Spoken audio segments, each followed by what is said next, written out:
Hello दोस्तों, आपका एक बार फिर से स्वागत है हमारे चैनल रिपेयर सॉल्यूशन में। आज हम आपको बताएंगे वर्लपूल सिंगल डोर फ्रिज के बारे में, जिसमें कि कस्टमर ने होल्स कर दिए हैं बर्फ़ छुड़ाते टाइम।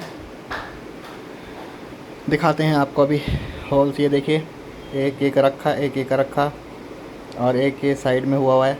ये 3 जगह से कस्टमर ने इसमें पेचकस मारा है, जिसकी वजह से सारे होल हो गए हैं और यहाँ सारी गैस आउट हो गई है।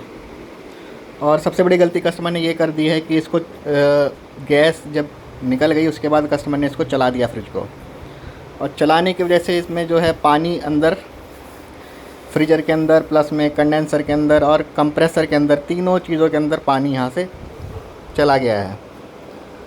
तो जिसकी वजह से हमें इसमें जो काम करना पड़ेगा, इसमें इसका नया फ्रीज़र हमें लगाना पड़ेगा और नया कंडेंसर इसमें लगाना पड़ेगा, प्लस में कंप्रेसर भी इसका हमें रिप्लेस करना पड़ेगा। तो एक तरीके से हमें पूरा फ्रिज ही पूरा बनाना पड़ेगा। बस खाली कैबिनेट रह जाती है इस केस में।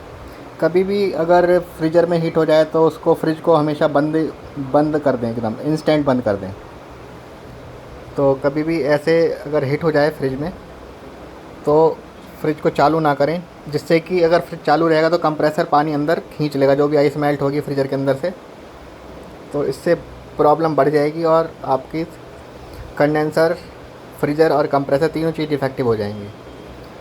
तो आइए शुरू करते हैं आपको बताना। सबसे पहले इसमें इसका फ्रीज़र खोलेंगे हम।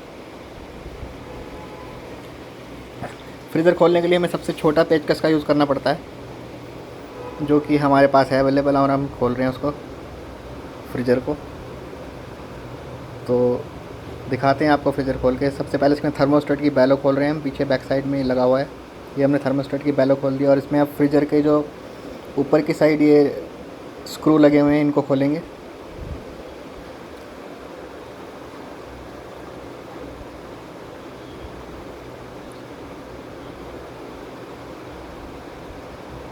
तो छोटे स्क्रू ड्राइवर से आसानी से खुल जाता है फ्रीज़र।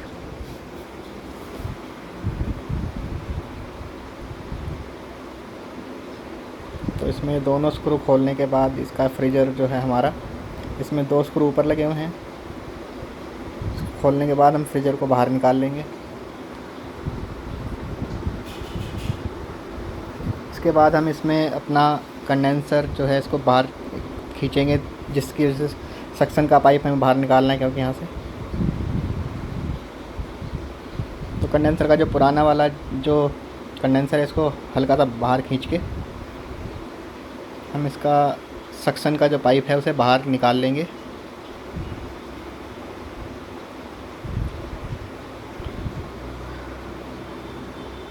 तो हमने ये जाल हल्का सा हटाया और इसका सक्शन का पाइप ऊपर की तरफ से खींच लिया, और अब हम इसका फ्रीज़र बाहर निकाल सकते हैं आसानी से। ये देखिए, पूरा हमने सक्शन का पाइप पीछे से बाहर निकाल दिया है और इसका फ्रीज़र हम बाहर खींच लेंगे अब।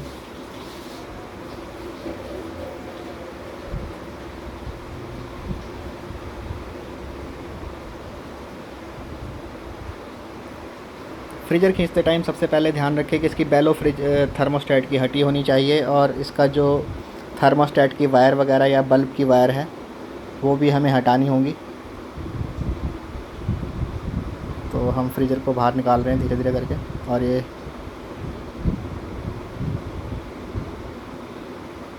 अब हमें इसके ये वायर जो हैं थर्मोस्टेट के, ये हटाने पड़ेंगे। ये वाले वायर, ये हमने बल्ब हटा दिया और ये थर्मोस्टेट की तार हटा के हमने फ्रीज़र को बाहर निकाल लिया है। ये इसका बैक पैनल है, इसको फ्रीज़र का पुराने वाले का, ये हमने निकाल दिया बाहर। और इसका जो ट्रिम है इसको भी हम खोल लेंगे। इसका ट्रिम भी हमने खोल लिया है। अभी ट्रिम खोल रहे हैं, अभी हम खोला नहीं है अभी।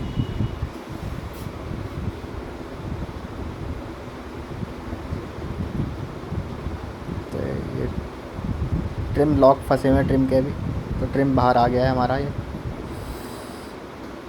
हमने बाहर निकाल लिया ट्रिम को। अब नया फ्रीज़र हमारे पास ये अवेलेबल है, तो हम नए फ्रीज़र के अंदर पहले जो इसका सक्शन का पाइप है उसमें एक सक्शन की सेफ्टी के लिए यहाँ पर एक चीज़ लगी होती है जिससे कि पाइप मुड़े उड़े नहीं, मतलब ब्रेक ना हो। इसके लिए हमें यहाँ पर एक सपोर्ट दी होती है, उसको हमें लगाना है फ्रीज़र के अंदर। तो सपोर्ट लगा रहे हैं अभी हम। या तो आप स्क्रू से लगा सकते हैं अगर पुराने फ्रीज़र की निकाल के, अदरवाइज़ आप टाई से भी लॉक कर सकते हैं इसको, केबल टाई से। दोनों तरीके से आप इसको लगा सकते हैं। और इसके बाद हम इसका जो ये बैक का कवर है फ्रीज़र का, इसे लगाएंगे।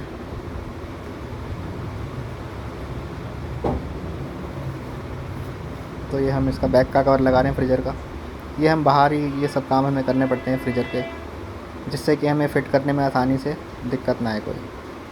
अब इसका ये ट्रिम लगाएंगे। तो हमने ये ट्रिम लगा रहे हैं आपके सामने, देखिए हमारा ट्रिम फिट होने वाला है। इसे ट्रिम भी कहते हैं, फ्रीज़र फ्रेम भी कहते हैं, इसे दो नाम से जाना जाता है।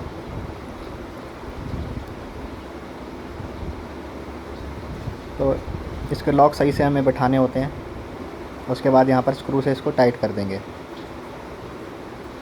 जिससे कि ये बाहर ना आए।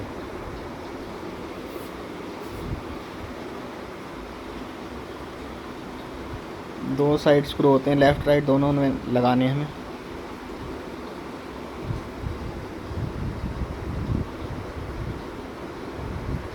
तो इस तरीके से हमारा ये फ्रीज़र फ्रेम और इसका बैक पैनल दोनों ही हमने लगा दिए हैं।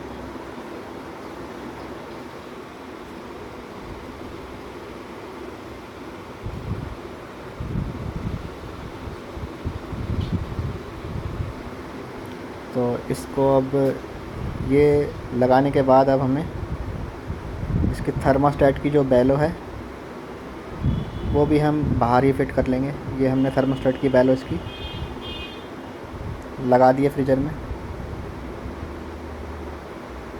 इसके लिए हमें फिर छोटा पेचकस चाहिए होगा लगाने के लिए।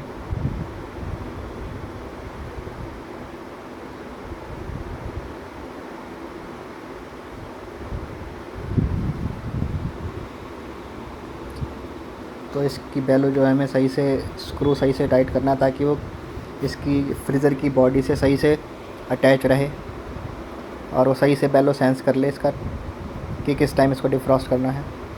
और ये अब हम इसका जो सक्शन का पाइप है इसकी जो है पूरी फिटिंग उस जिस पुराने फ्रीज़र के हिसाब से बना लेंगे और इसको खोल लेंगे। ये सक्शन का पाइप पूरा वर्लपूल के फ्रिज में जो है आपको सक्शन का पाइप पूरा मिल जाता है, और जो कुछ दूसरे फ्रीज़र आते हैं उनमें हमें छोटे ही पाइप मिलते हैं जो कि फ्रीज़र के अंदर ही में फ़िट करने पड़ते हैं। तो ये वर्लपूल का फ्रीज़र है, इसमें हमें पूरी लेंथ मिलती है सक्शन की पाइप की। तो हम पूरा पाइप खोलेंगे इसका पहले। ये हमने पूरा पाइप इसका खोल लिया है, कैपलरी भी साथ में ही आती है इसमें। और अभी हम फ्रिज के अंदर इसकी जहाँ से लगेगा ये फ्रीज़र का पाइप, यहाँ से बैक साइड में इसको निकाल देंगे।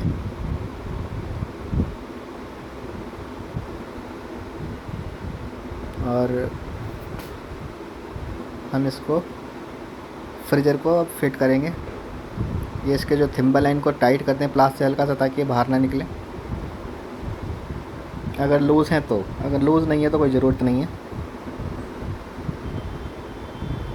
तो ये हमने इसके थिम्बल इसके थर्मोस्टेट के थोड़े से टाइट करके थर्मोस्टेट में लगा दिए हैं और ये फ्रीज़र हम इसका पूरा फिट कर रहे हैं अब।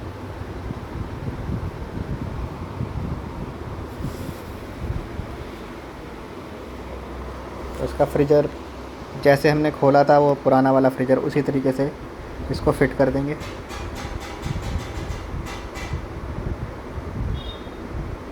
जहाँ जहाँ जो स्क्रू थे वो लगाने हैं हमें। इसके ट्रिम के कवर के तो हमने लगा दिए थे पहले, अब इसमें जो फ्रीज़र में जो लगने हैं वो हमें स्क्रू टाइट करने हैं। बाकी सारा काम तो हमने बाहर ही पूरा कर लिया था इसमें। और इसके जो पीछे सक्शन का पाइप है ये हमने वापस वैसे ही कर दिया है जाल के पीछे से, कंडेंसर के पीछे से, और ये इसके टाइट कर रहे हैं स्क्रू। तो इस तरीके से हमारा फ्रीजर लगाने का काम यहाँ पर पूरा होने वाला है। अब हम इसके फ्रीजर को फिट करने के बाद इसमें बैक साइड में काम करेंगे। अभी इसका जो है कंडेंसर हमें लगाना है दूसरा, और अभी इसमें हमें कंप्रेसर भी दूसरा चेंज करना है। और ये काम करने के बाद हमारा फ्रिज पूरे तरीके से तैयार हो जाएगा कूलिंग करने के लिए। तो ये हम नया कंप्रेसर लेकर आए हैं दूसरा। इसमें हमने रबड़े फिट करनी है कंप्रेसर की। ये हम रबड़े फिट कर रहे हैं जिससे कि वाइब्रेशन के टाइम कंप्रेसर जब वाइब्रेशन करे तो उसकी साउंड हमिंग की ना हो बिल्कुल भी। तो रबड़े लगा दिए हमने कंप्रेसर की, और रबड़े लगाने के बाद हम ये कंप्रेसर अब इसकी फ्रिज की बॉडी के अंदर फिट करेंगे।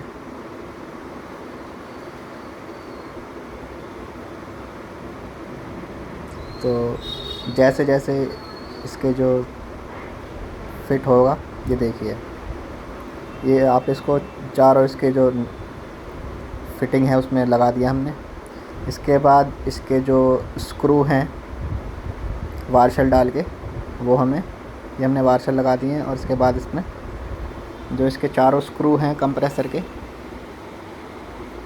वो हमें नट बोल्ट जो भी हैं इनको टाइट करना है अच्छे तरीके से। तो ये बोल्ट हमने लगा दिए हैं इसके कंप्रेसर के, और इनको हम अब इन्हें आप चाबी से, गोटी से, किसी भी चीज़ से टाइट कर सकते हैं। बट ये है कि सूटेबल होनी चाहिए वहाँ लगने के लिए जहाँ पर आपको टाइट करने हैं।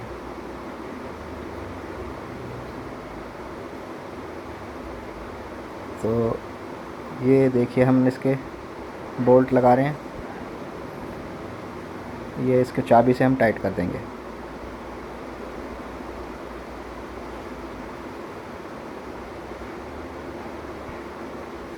तो इस कंप्रेसर फिट करने के बाद हमने इसमें पीछे कंडेंसर लगा दिया है ब्लैक कलर का। देखिए हमने ये कंडेंसर पुराने कंडेंसर के ऊपर ही लगाया है, क्योंकि ये थोड़ा सा साइज़ छोटा है इस कंडेंसर का, तो लॉक में ठीक से फंसता नहीं। तो हमने इसको केबल टाई से लगाया है यहाँ पर। केबल टाई से लगाने के बाद भी आपको इसमें ये देखिएगा, हम डिस्चार्ज का पाइप इसमें जो नए कंडेंसर का वो वेल्डिंग कर रहे हैं। और कंडेंसर लगाने के बाद आप इसमें केबल टाई के बाद भी इसमें अगर आप इसको किसी कैपिलरी वगैरह से इसको टाइट कर दें अच्छे से कंडेंसर को जो आपने लगाया दूसरा, क्योंकि केबल टाई तो कुछ समय बाद हीट होकर गल जाएगी, और कैपिलरी लगाएंगे तो वो उसमें टिका रहेगा उससे। तो ये हमारा सक्शन का पाइप लग चुका है, वेल्डिंग हो चुका है, वो सक्शन सॉरी डिस्चार्ज का पाइप। अब इसमें हम रिले ओवरलोड लगाएंगे। तो ये हमने ओवरलोड लगा दिया है, और ये हम रिले लगा रहे हैं इसमें।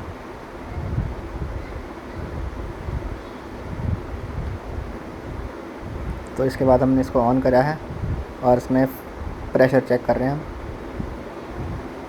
फ्लशिंग करके। तो लीक ये हमारा सही है। अब हम इसमें जो है चार्जिंग का पाइप लगाएंगे कंप्रेसर में। R134 के जो कंप्रेसर होते हैं इसमें आप चार्जिंग किसी भी साइड से बना सकते हैं, लेफ़्ट साइड से बना सकते हैं और राइट साइड से भी बना सकते हैं अपनी सुविधा के अनुसार, क्योंकि दोनों में से कोई फ़र्क नहीं है। आप लेफ़्ट साइड से चार्जिंग करो या राइट साइड से चार्जिंग करो, सक्शन की जो लाइन है उसको इधर कर सकते हो या फिर चार्जिंग की लाइन को उधर कर सकते हो, उसमें कोई दिक्कत नहीं आती है, क्योंकि दोनों सेम ही होते हैं, अंदर से पाइप ओपन होते हैं।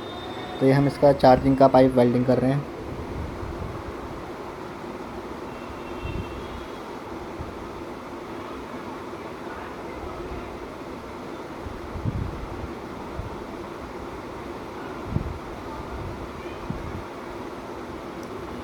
चार्जिंग का पाइप वेल्डिंग करने के बाद हम इसमें अब फ़िल्टर लगाने का काम, फ़िल्टर बनाने का काम पहले करेंगे। तो ये हम चार्जिंग का पाइप यहाँ पर वेल्डिंग कर रहे हैं।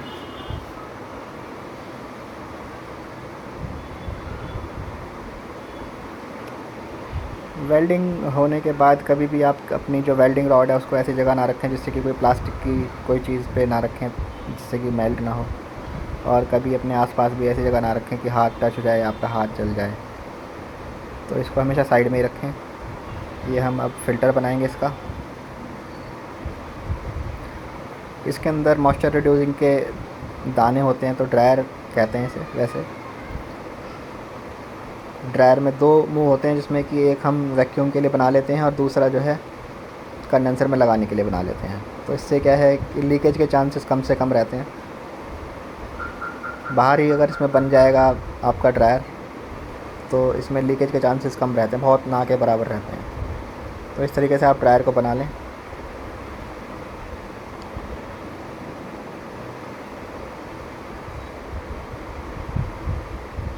क्योंकि कंडेंसर में लगने के बाद थोड़ा सा ब्रेजिंग में प्रॉब्लम आती है और कुछ जो मैकेनिक हैं वो सही से ब्रेजिंग नहीं कर पाते, जिसकी वजह से लीकेज हो जाते हैं उनके वेल्डिंग। तो इसलिए ड्रायर को कुछ इस तरीके से बनाएं तो आपको प्रॉब्लम आगे जल्दी नहीं आएगी।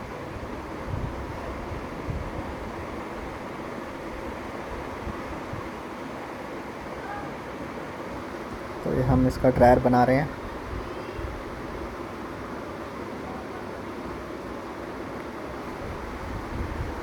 और इसको ड्रायर बनाने के बाद हम इसमें जो है कंडेंसर में से फ़िट करेंगे।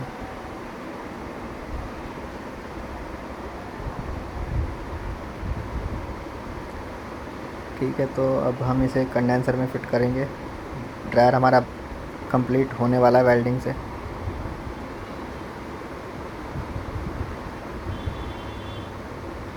ड्रायर पे अब कभी भी हीट मारें तो इसके बीच में हीट कम से कम मारें, क्योंकि वहाँ पर जो है मॉइस्चर रिड्यूसिंग जो है दाने होते हैं वो कहीं ज़्यादा हीट से कई बार अंदर से चटक जाते हैं, उससे ड्रायर ख़राब भी हो जाता है।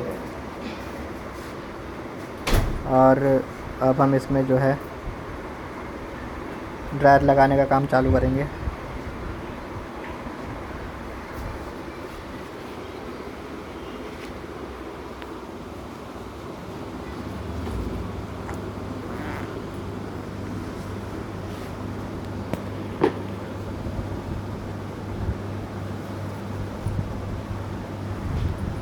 तो हमने इसमें कंडेंसर में ड्रायर फिट कर दिया है और यहाँ पर वेल्डिंग करनी है अब हमें।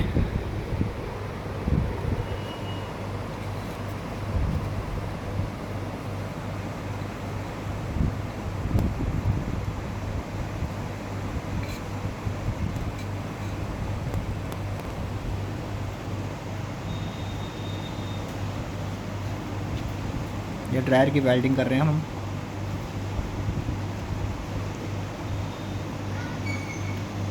अगर इस तरीके से आप वेल्डिंग करेंगे तो लीकेज के चांसेस बहुत कम रहते हैं। ड्रायर बनाने के बाद अगर ये खाली सिंगल पाइप वेल्ड करेंगे तो हमारा ये ड्रायर वेल्ड हो चुका है। अब हम इसमें कैपलरी लगाने का काम चालू करेंगे।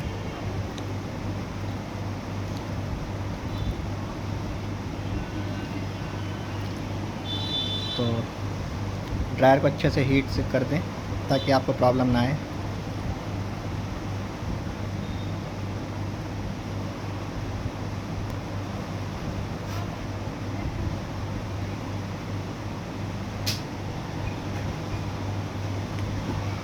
अगर आपको डाउट लगता है कि आपकी वेल्डिंग में थोड़ी सी कमी है तो आप उसको दोबारा से लगाएं।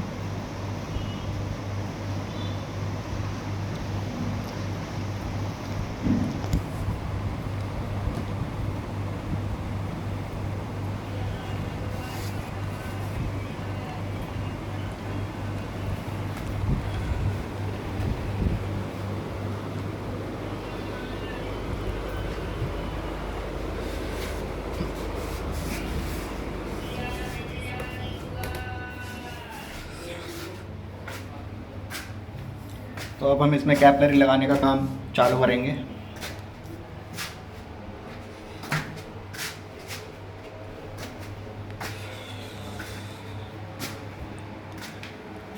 कैपलरी वेल्डिंग करने के बाद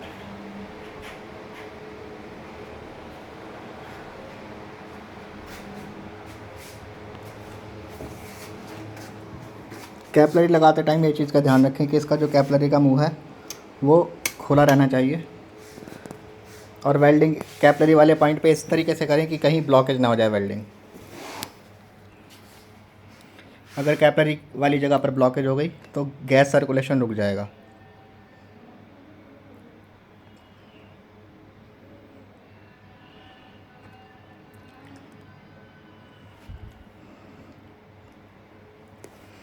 और अब हम इसमें सक्शन की जो लाइन है इसकी फ्रीजर से ऊपर से जो आई थी फ्रीजर की, उसे वेल्ड करेंगे।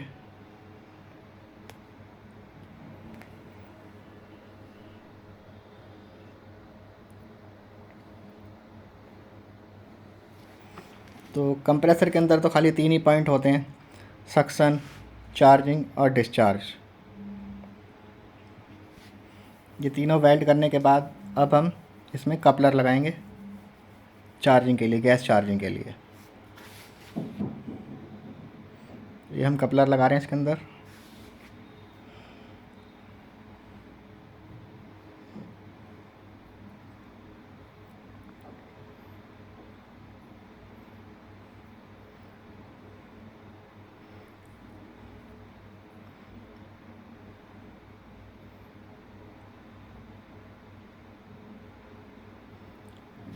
कपलर को अच्छे से टाइट कर दें आप, जिससे कि आपको बिल्कुल भी बाहर की हवा ना जाए वैक्यूम करते टाइम। अगर बाहर की एयर जाएगी तो आपके ड्रायर से वहाँ से हमेशा एयर निकलती रहेगी।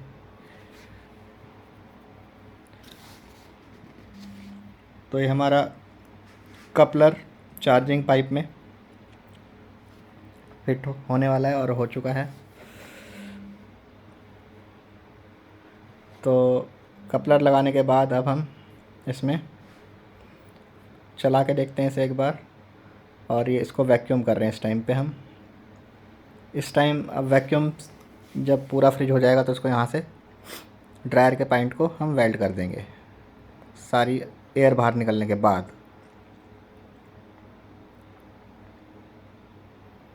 ये काम हमें फ्रिज चालू कंडीशन में करना पड़ता है वैक्यूमिंग का।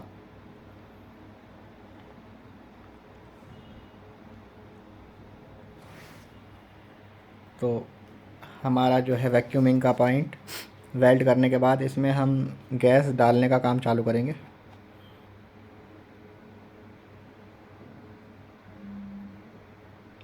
तो ये हमारा ड्रायर पूरे तरीके से वैक्यूम होके हमने यहाँ से वेल्ड कर दिया है। अब हम इसमें चार्जिंग लाइन लगा के गैस रिफिलिंग का काम करेंगे। गैस इसमें जितनी मशीन पर लिखी होती है उतनी ही रिफ़िल करेंगे आप। अगर आपने अपने हिसाब से कंडेंसर लगाया तो कंडेंसर के हिसाब से गैस रिफ़िल करनी है आपको, जो आपने लगाया कंडेंसर इसमें। तो हमने इसमें जो 8 लाइन का कंडेंसर लगाया हम उसके हिसाब से इसमें गैस रिफ़िल करेंगे। 8 लाइन के कंडेंसर में अगर आप R600 डाल रहे हो तो 35 ग्राम जाएगी, और अगर आप इसमें R134 रिफ़िल कर रहे हो तो 65 ग्राम इसमें रिफ़िल होती है।